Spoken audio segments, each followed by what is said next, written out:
Let me tell you something.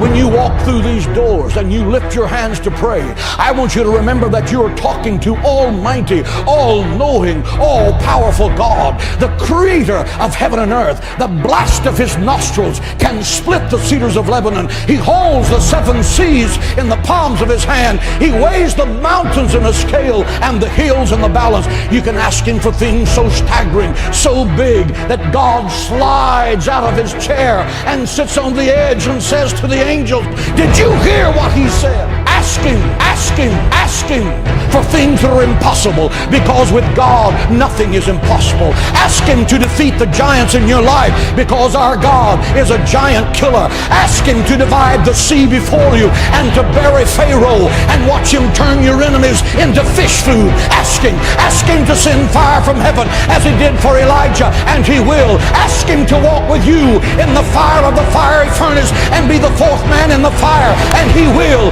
He said you will walk through the fire and the fire will not burn you. You will walk through the water and the water will not drown you. Ask him. He's the God who cannot fail. He's waiting to show you great and mighty things. Ask him.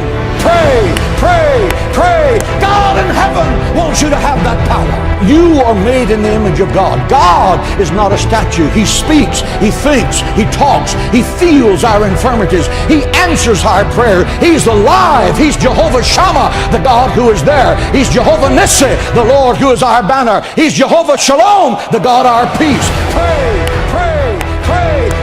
God is in heaven saying, what do you need? Do you need healing? Ask in faith, believing, and I will give it. Do you need supernatural wisdom to make a tough decision? Ask of me, and I will lead you in paths of righteousness for your name's sake. Do you need peace that surpasses understanding? Ask, ask, ask, for nothing is impossible to those that believe.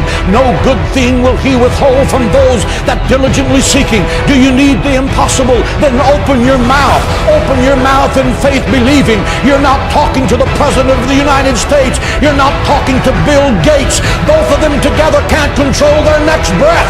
You're talking to the Creator of heaven and earth. He owns the cattle on 1,000 hills. He uses gold for asphalt on the streets of heaven. He moves mountains. He divides seas. He'll give you wells you didn't dig, vineyards you didn't plant, houses you didn't build. He will make you the head and not the tail, because nothing is impossible to you.